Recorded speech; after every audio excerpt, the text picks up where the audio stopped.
everyone, and welcome to Knowledge at Noon. This is Georgetown Professional Development Certificates Program, and today our Knowledge at Noon is called The Emotional Side of Job Transition. And I am joined today with Dr. Lisa Andrews, my colleague, who is our Director of Integrated Career Development. Is that correct? Right? Integrated. That's right. Yep. Integrated career development. So Dr. Andrews will go into more about that type of aspect, but today's event focuses on is in collaboration with the April theme of the month, which is stress awareness month. So we're looking at some of the other aspects besides just job skills that we offer, but we're looking at kind of more of the humanistic part of career and industry and things like that. So thank you all for joining us. And with this, I want to turn this over to Dr. Andrews and start our presentation. So Dr. Andrews, thank you. Thank you, Jonathan. And I'm just so thrilled to see everyone here. Although I will say, it's a bit sobering as well, to have so many of you here with the topic that we're going to talk about today, the emotional side of job transition. And I will share my own story which is what inspired this program, the theme, Stress Awareness Month. It is 10 years, almost to the date, actually, when I experienced my own job loss. I was working at a local university, actually 10 years ago, and we experienced a severe enrollment downturn. And there was an economic downturn as well, and we had a large town hall meeting, and we were told that there would be layoffs. And in higher education, for those of you that may or may not know, it's quite unusual for there to be a layoff for staff or faculty in this field. But we were told, there will be a layoff of staff. And so to be prepared to be visited by a member of Human Resources and to be sort of escorted out of the building that very day. And so we sort of returned to our offices and sort of we're sitting tight. And I can remember going back to my office and having a meeting with my staff and saying, we're safe. We're in career development. No one can touch us. We directly impact students, student life. We're career counselors, career coaches. The students need us. This is an important, essential function of the university. And so, I can't imagine any of us, losing our positions here. And I was first visited by Human Resources because I had to eliminate a position of one of my coaches. And so that was step one. And so I actually had to make a decision as to which of my coaches would go. And so I had to take a look at, some factors as to which coach. I had to choose between two. So it was a very difficult decision to make as to who I was going to transition out of my office, to use a euphemism. Essentially fire. And so I was given the choice as to who I was going to ask to leave the institution. And then shortly after that, Human Resources visited me and told me I was being asked to leave. And I was the director of career development at the university. And I was shocked. I did not expect this at all. I had heard no murmurings of this happening. Shocked and devastated. So literally, I was given 6 boxes. I packed up my office. I was an 8-year run at the university. I loved it there. I had no intention of leaving. I intended to be there for many, many years. Loved my colleagues, loved the students. And so it was quite devastating. And quite literally, I went home that day and left the boxes in my car, went up to my bedroom and laid down on the bed and just stayed there for the remainder of the day. And there were tears. There was just, I think, mostly shock and awe, really. There were some tears, but I don't even remember driving home that day. I just kind of drove home, went upstairs, got into bed, and just laid there. And so that's my personal story of job transition, job loss. And so reflecting on that experience, 10 years later, it caused time, and I left higher education at the time to pursue career development in a nonprofit sector. So it really caused me to take a step back and say, hey, maybe there are other fish in the sea. And so I reevaluated my career at the time and left higher ed to do other things, and then came back to higher ed, which was what I came to realize is that it is my true home, my true calling. And so later then came back to higher education at another university in the DC area, now of course at Georgetown. So let's move forward with the presentation, and I invite you to take out your phones uh, and participate in a Slido, a couple of polls. I'm going to kind of take the temperature of the audience to see if I'm not alone in job loss and job transition. And I suspect I'm not if you're sitting here with me, the 140 of us or so that are here and still coming in. So please take out your phone, scan the QR code, and enter this number, 3546830. To join our poll. So I'll give you about 30 seconds to do that if you've never done Slido before. And we have two polls that we're going to do in order to kind of just get an idea of who's in the room today and get kind of a shared experience of where we are with job transition and job loss. So you can just take a second to do that.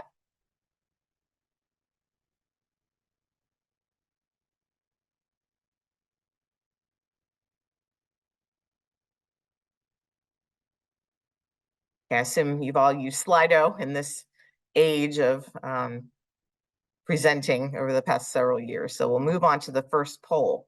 Okay, our first poll is, have you ever experienced an unexpected job loss, such as a layoff, a furlough, or firing? All right, let's see, give you some time to answer this poll. I see the answers coming in.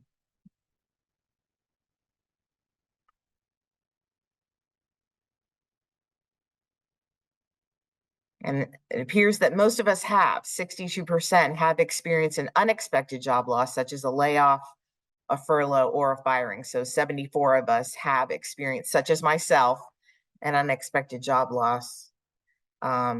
Whereas 38 per a third of us, a little more than a third of us have not. So it's quite a common experience in the room. Okay, one more poll.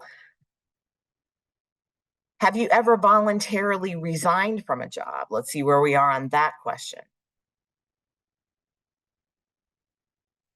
Give us a couple moments to do that. 80% of us have. Okay, and I have actually done this as well, voluntarily resigned from a position. It looks like the majority of the room has also experienced this as well. At 77%, about the same number answering. Okay, so now we know where each other is sitting here in the room today. So just a recent history of job loss. We all know that in the pandemic era, March, April 2020, there was a dramatic spike in unemployment, which was quite unprecedented in the post-World War II era, peaking at 14.8% in April of 2020, directly a cause of, or an effect of the pandemic closures that happened. And these were both voluntary and involuntary job losses. So many businesses closed, but there were also many resignations as well. And then in January 2021, a bit of a recovery. So from 14.8% down to a 6.3% unemployment rate, but still significantly high for this country.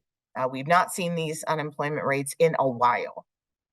Fast forward to August 2023 through March of this year, an unemployment range again halving to 3.7% to 3.9%. So again, coming down significantly. And our current unemployment rate, I just checked it as of April, basically this past week when I was preparing the presentation, 3.8%. So again, it's come down significantly. I don't know what that arithmetic is, from 14.8% in 2020 to now 2024, 4 years later, to 3.8%. So just a little history lesson for you if you haven't been keeping track of the numbers. Now let's talk about that great resignation that really happened in 2021. And according to the Pew Research Center, the reason people resign, there was this great resignation. So it wasn't all the reason for the job losses that occurred in that 2020, 2021 era were because of businesses closing. A lot of people just left their jobs, and there were many reasons, as you can read here. Low pay was a major reason. 63% said, enough, I'm gonna look for a different job for better pay. The pandemic allowed us to, when we weren't working, or when we at least were away from work and in our homes, sort of quarantined, it's made us all take a step back and say, hey, wait a minute, I can probably work differently now. Or it just made us reflect on our work situation. So there was low pay, lack of advancement, feeling disrespected at work. There were childcare issues, no flexibility in hours, a lack of good benefits, working too many hours, working too few hours, or just related to coronavirus. So caring for a sick adult or a sick child or what have you. And then 53% changed their career when they changed jobs. So these are some statistics that are related to that great resignation that occurred. But what's interesting is the mental stress that occurred during this sort of this unemployment in that 2021 era. So 70% of people felt more stressed than usual as a result of being unemployed. 56% experienced more emotional or mental health issues than usual.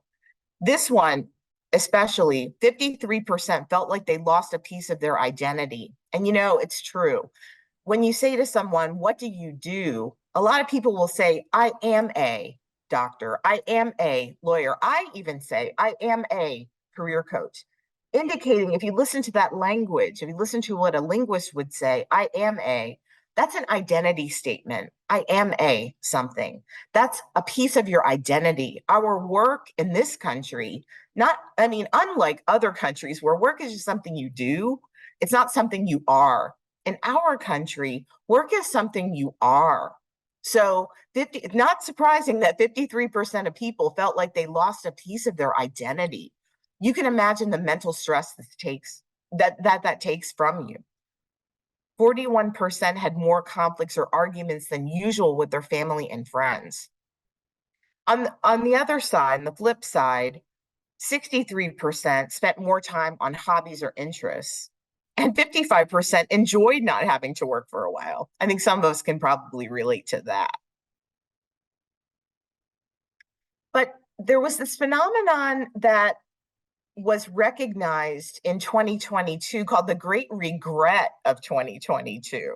So you had the Great Resignation of 2021, followed by the Great Regret of 2022. And I don't know if any of you really followed this sort of phenomenon or trend, where over a quarter of job quitters came to regret their decision. And among those dissatisfied job quitters, 40% had more difficulty than expected landing a new job. And remember, 53% of those job quitters changed their career. So I will say those of us making a career shift, it's a little more difficult than just pivoting to a new position in the same career. It is more challenging to make a career shift because we're talking about transferable skills, marketing yourself to a new job, and so forth. So yes, it is a little more difficult. Over a fifth of dissatisfied job quitters reported missing their colleagues as the reason they regretted quitting. So often I hear people say, it's the people I work with that make my job bearable, that make it exciting, that make it interesting, that make me happy to report to work in the morning. So, and nearly 23% of job quitters reported that their former employer reached out to them about the possibility of returning. And these are called boomerang employees. So come on back, please come back. And then 72% of people who have quitted their jobs reported surprise or regret about their new roles not matching their expectations. So, was the grass really greener on the other side? 72% of people said, not really. So, how do we get through job loss and job transition? How do we explain it? What are the stages we go through in that job loss? Remember, I said, when I came home, I, went up the stairs and laid on my bed. Susie Jerry, a social worker, came up with this emotional side of transition model. And she talks about the beginning, coping with the loss, the middle, letting go, and the end, moving on. So I want to just briefly go through this model. She talks about the beginning, coping with loss. So a shift occurs that shakes your world and threatens your identity and what you knew. She talks about shock and surrender. So you heard my story, right? Just HR came and sat me down and said, this is a layoff. And I was just like, what? I mean, they could have told me your hair is blue. I just had no idea what they were talking about. So what are the feelings? Shock, fear, betrayal, anger, hurt, sadness, despair, shame, depression, loneliness, emptiness, regret, guilt, envy, conflicted feelings, anxiety. I can tell you, I felt them all. I had to go to my husband and say, what are we going to do now? Are we going to be okay? Financially, and emotionally. And as a part of this, you have to sort of feel the loss and accept the current situation. You're being involved in the present, taking small steps. The way isn't clear yet. So there's this mourning process. And I'll talk a little bit more about sitting with that, laying on the bed and just crying if you need to. There is this is a part of the process. And I think there can be gender differences here as well. Even allowing yourself to sit with this and acknowledging this is a part of the process. And as Susie says, there are these feelings. So allow yourself to feel these feelings. This is a part of the process. I love this part of the stage because of the emotional side of transition, because you're here for, it could be a while. She calls this letting go, feeling like you're straddling two worlds. And I love this, messy in the middle, right? I'm sure we've all experienced this. And I remember this when I was kind of, job searching. And I said to you earlier, I decided to take a step back and reevaluate. We had my husband's income. So I was lucky. I had a partner, in this with me. And he said, don't worry, it'll be okay. You'll get something. And if you want to change careers, if you want to branch out into other areas, see what's out there. The job market wasn't so great for directors in career development at the time, see what else is out there, go ahead. That's an exploration process. But some accompanying feelings here: anxiety, insecurity, uncertainty, confusion, kind of feeling in limbo, maybe a little self-doubt. I know I felt that way. Guilt, again, oh, I'm not contributing to the household. Ambivalence, apprehension, fear, frustration, mixed feelings. One day you're here, one day you're here. Yet there's some excitement, there's hope, there's faith, there's possibility, there's challenge. So again, that messy in the middle, that exploration process, that knowing that there is a way forward. But again, this is probably the longest stage in the process. So that kind of shock, that you first experience, it's there, but the shock doesn't last very long. I will say that. It's this really messy in the middle that can last the longest. And we all know a job search can take a while. It's not a 5-minute process. It's a process. So you're going to experience this messy in the middle for a bit. But here you're venturing out to explore, maybe try on new roles, beliefs about yourself, really taking a step back and asking yourself, who am I? What am I? How much of my job was I really? It wasn't really my identity. What can I do now? What can I be now? Who am I? And new behaviors. And then finally, moving on, a clarity of direction emerges, and there's an orientation to and an investment in the future. So there's a resolution and integration here, what she calls a consolidation process. And so the accompanying feelings here are acceptance, balance. Can you feel this denouement, right? Realism, understanding, a wistfulness, an organization, a centeredness, creativity, even playfulness, challenge, achievement, enjoyment, a trust, a faith, an investment, an ownership. You've kind of said, okay, here I am. Even a joy, a peace, a gratitude. You're establishing new roles, directions, and goals. So this is kind of if you think of this as kind of a continuum of sorts, kind of kind of a flow chart in a way. You started with the shock and the surprise, and then you're messy in the middle for a bit, and now you're moving forward. There's this consolidation process. So, you've moved through this transition, and now you're in a new role, in a new place. But some things I want to suggest in terms of what you can do to cope. First and foremost, and I mentioned this in the shock slide, in the beginning, is allow yourself to feel your feelings, whatever they may be. And each of us deals with shock and surprise and an abrupt transition or even a voluntary transition. And by the way, these stages aren't all related to a layoff, a firing, a furlough. These stages apply to a voluntary resignation as well. I know I have had the feeling of writing that resignation letter, handing it in and thinking, what did I just do? Did I make the right decision? What do I do now? Or waking up from that dream of, don't I have to be somewhere today? There's that shock of what is next? Or, there's that transition period. So, all of these stages also apply to a voluntary job loss and in addition to an involuntary job loss as well. But allow yourself to feel these feelings, whatever they may be. Allow even the negative emotions to happen. Allow yourself to go to your bed and cry if you need to. And know that this is a mourning process. And so each of us are going to move through this process at different stages, at different time periods. And some of us may take a little bit more time than others to move through that mourning process.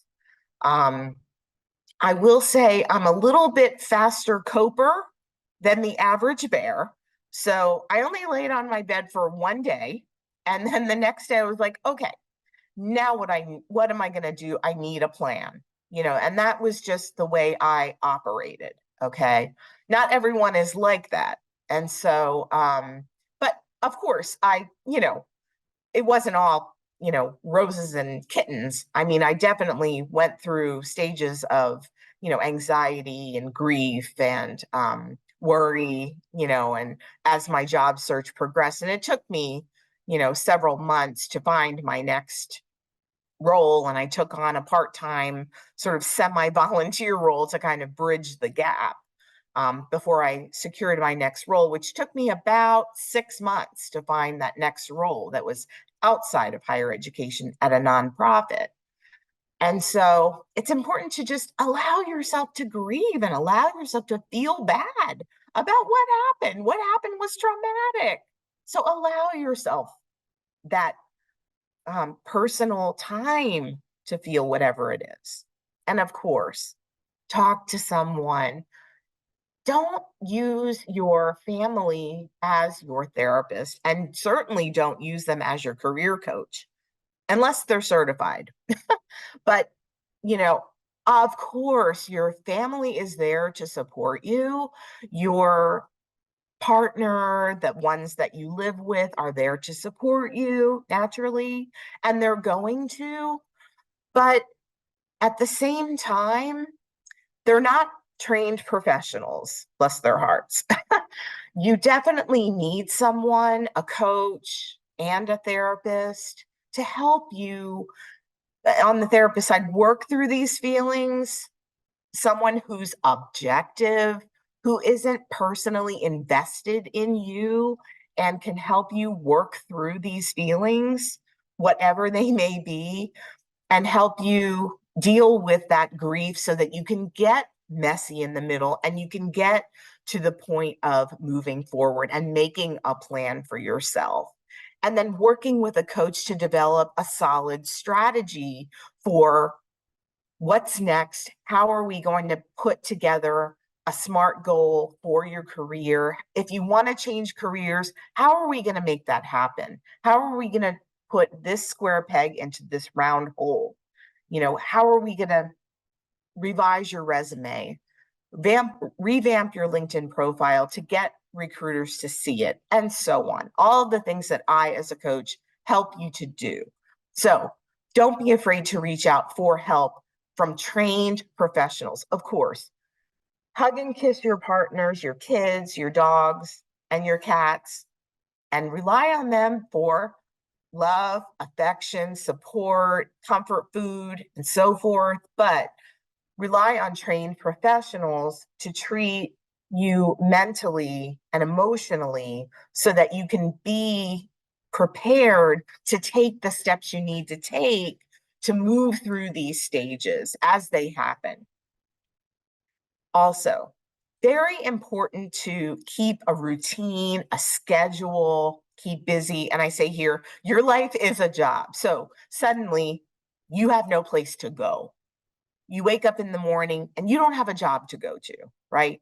So, very important to make a routine for yourself.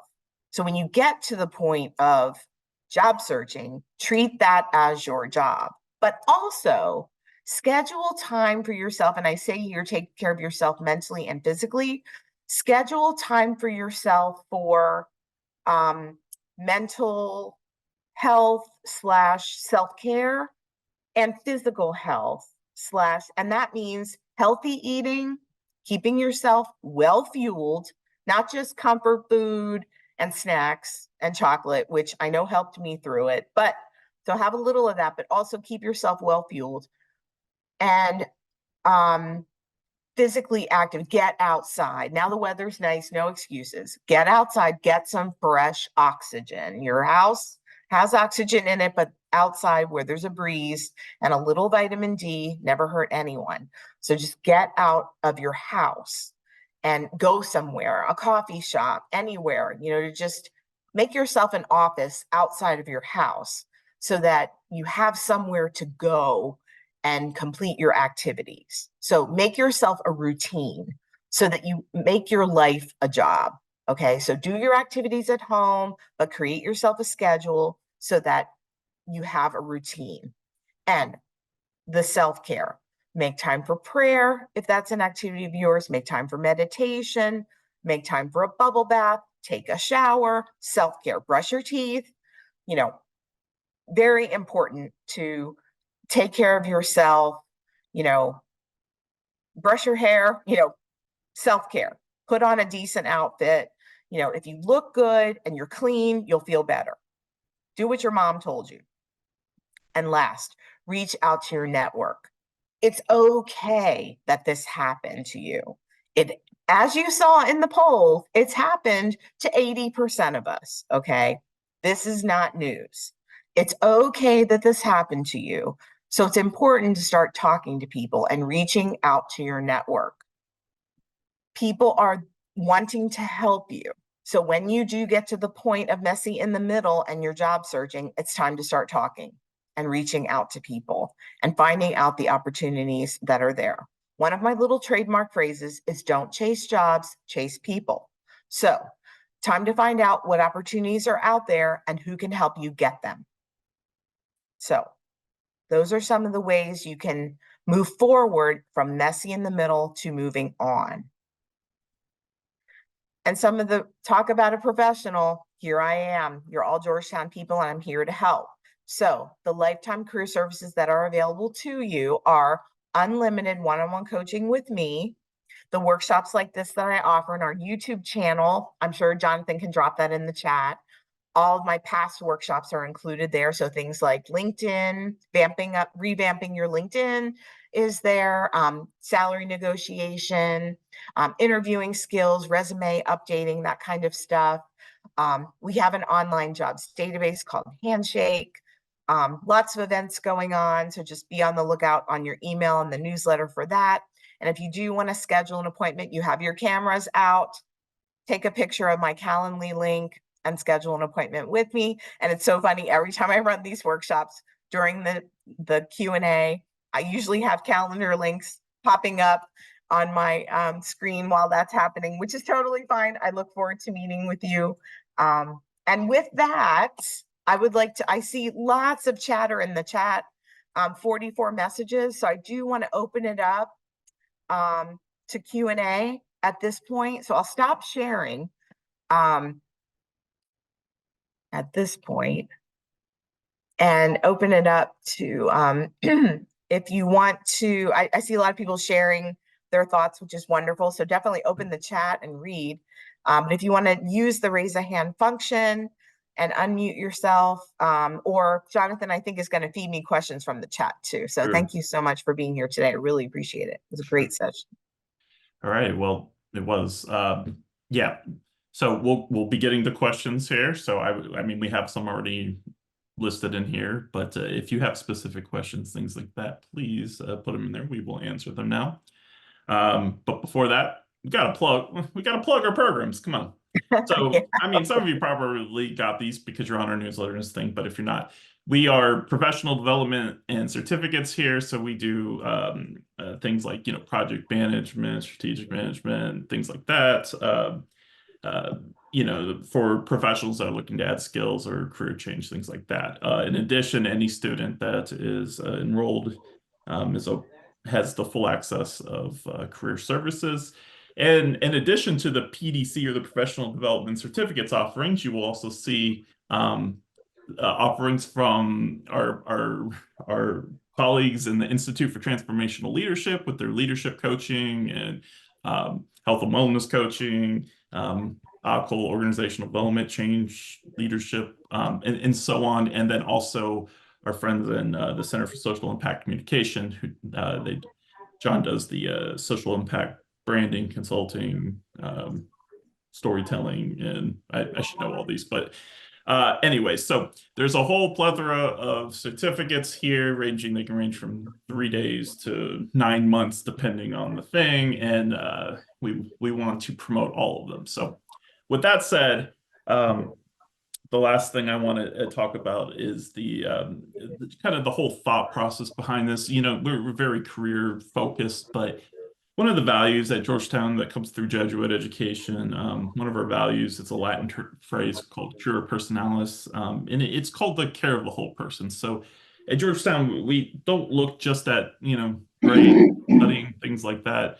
We have services and things around from mental health, career services, things like that, because we know you're not just you are a person. You're not just the, number sign, or a money sign for us. So that is the whole rationale behind this. So without further ado, let's get into question and answer. So there was a few here. There was one I want to make sure that doesn't get lost. Megan asks, could you share the name of the person that created this model / framework again? Yes, her name is Susie Jerry. I can pop it into the chat. Okay. Susie Sure. Jerry. And well, we gotta, I'm gonna go between the hand raises and Oh, the wait, I questions just in here. popped it in the wrong chat. So Everyone. I see Abigail. Did you want to go off mute and ask a question? Yeah, I have a question. I have a really technical, like mathematical technical skill set. And it's been really hard because like I got laid off from my job a year ago. And every time I go to a job interview in the technical skill set industry, they want a very specific skill set. And I'll try to explain to them like this is transferable, or I have done this or similar to this in the past. And then they're like, oh, well, it's not the exact same skills. Like they want something that's like exactly the same. And it's really frustrating for those of us who work in like tech, banking, lending, finance, who have that like specific skill set to transfer, because it's like constant rejection because people are like, oh, well, you did this, but it's not exactly that. So like, how do you handle that? And then I have friends who are like, well, can't you just use a non-technical skill set? Like, can't you do something a non-tech? And I was like, that's not what I do. You know what I mean? Like, so like, how do you like navigate in like an interview and like grief and loss from getting rejected because you're trying to say like, oh, these are transferable, but it's so weird in that industry, I guess. I don't know. They're so picky about everything. Mm-hmm.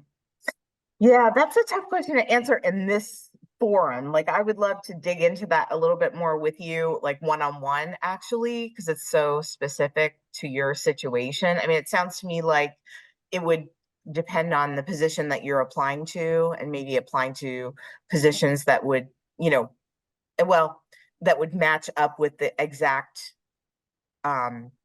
sort of skills that you're actually looking to, utilize, if I'm hearing you correctly, or Yeah, or like more. or you're looking to sort of switch into a different um, um, set of positions that are using similar technical programs, but not the exact ones, right?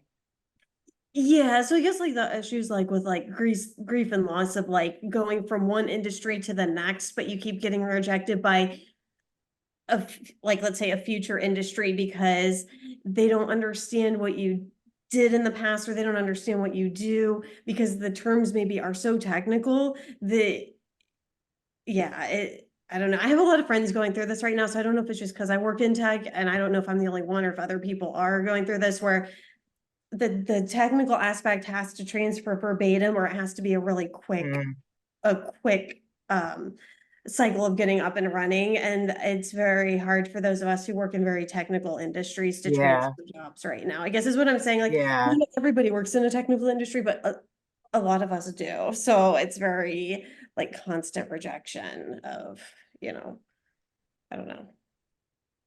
Yeah, like I said, that's kind of a complicated question for this forum. So I'd Okay. really love if you would make an appointment so Oh, we can okay. really dig into this a little Okay. deeper. Yeah. Yeah. Okay. Yeah. Thank you. Okay, so now I'm going to go to the chat again. So I'm going to go back and Oh, forth here. okay. So Allison wants to know, what's the best way to find a trained professional career coach? Oh, yeah. Well, I would recommend, and I can pop it in the chat, the National Career Development Association. That is the organization that is the certifying body for my certifications. They have a directory online, and so you can find career coaches through their directory all over the country. Mhm. And then So I'll I just can, do. it's ncda.org. Okay, so you're going to put that in the chat too. Yeah. Let me do one more from the here before I go back to the hand raise. John wants to know, what is the average time it should take to make a job/career transition? I am surprised that it appears much longer than I anticipated. Hmm. Well, there's no magic number. The average job search takes about 16 weeks, but that is an average. It could take longer, it could take shorter, depending on what you're transitioning from and to. So I can't give you an exact science answer. I wish I knew, or I wouldn't be sitting here. Trust me, I'd be a gazillionaire. Okay, so let's go with Melissa Peace raised her hand. So, Yeah, or raised your Melissa. hand, I mean. Please. Thank you, Jonathan and Lisa. Thanks for the presentation today. It was really insightful and helpful, especially as someone who recently went through the transition. I had been laid off my job in November, and I went through all of the motions. And to anyone currently going through that, keep the hope, you will land okay.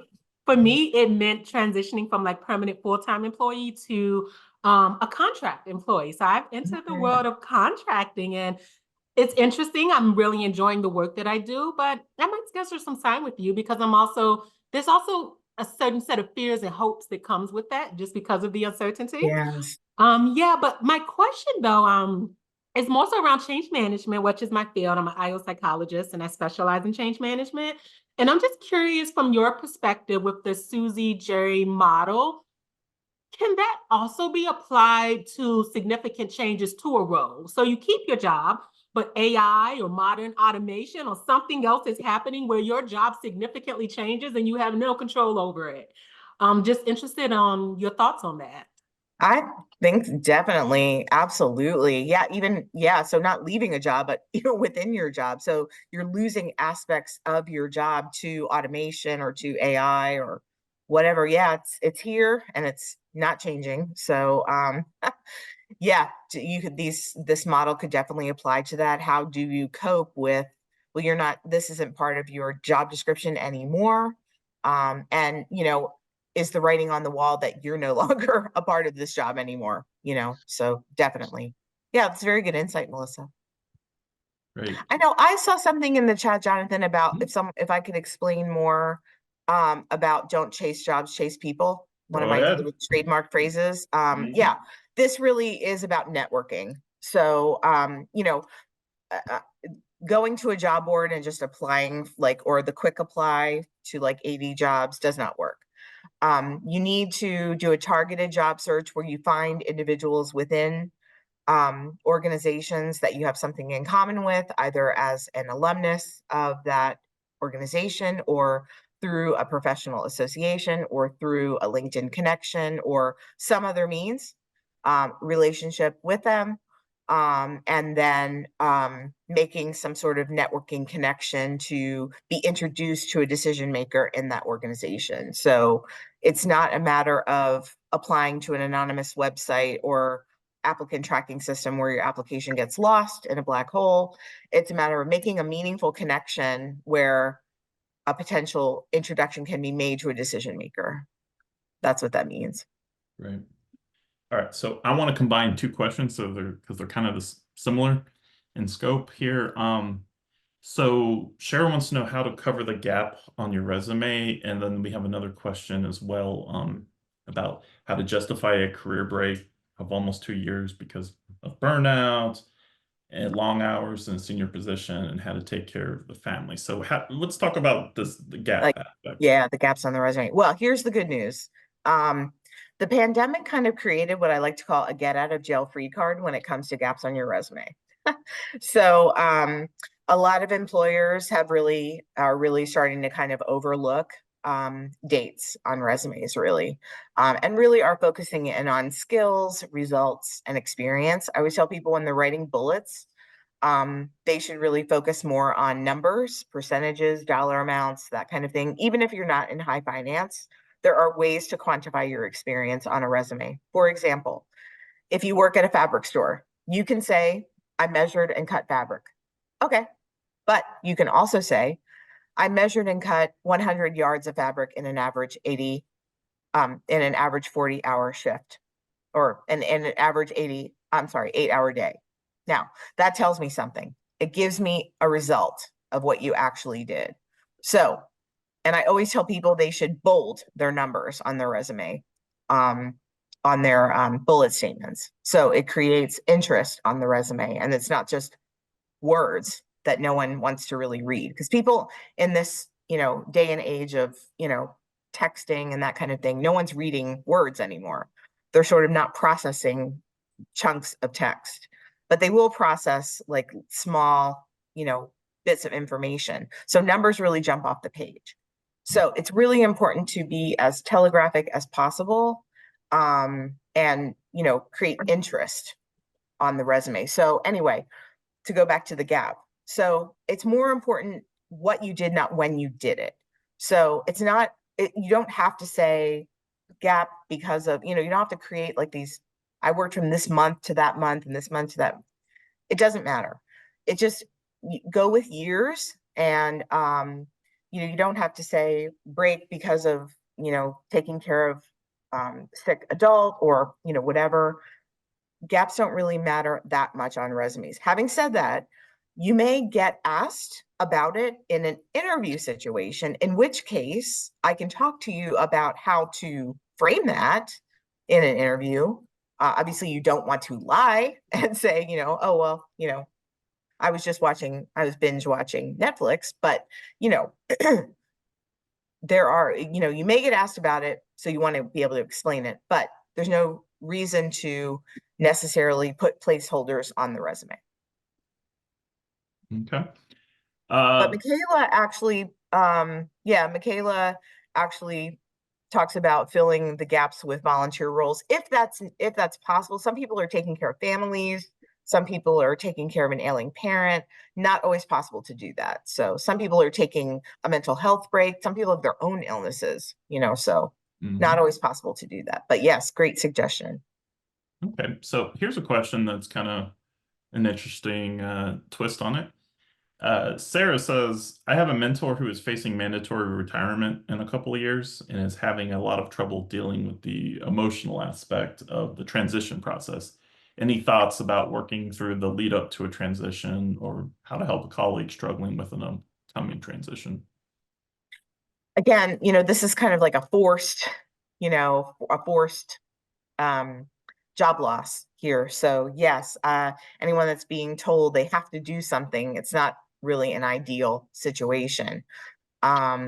So I would probably recommend that you tell them to, talk to someone to help them work through the emotional side of this transition so that they can gracefully head toward that, that sort of ending point, so that they don't see it. And not only that, but it's not as though their life is ending at that point. I know AARP did a wonderful, second life kind of, campaign after retirement, that your life doesn't end when you, start Social Security and end your retirement years, there's so much more beyond that. So work, just because work ends doesn't mean your life ends. There are so many avocations you can do after you work, that can really be life enriching. So if they have something to look forward to after that and have a project they can focus on after work, I think that can also be a really life affirming thing for them to focus on and look forward to, for their next chapter. So not just focusing on the end of this, but what's next? What can they do after this, that can give them something to focus on, and not so much this ending, but what's beginning next. Okay, great.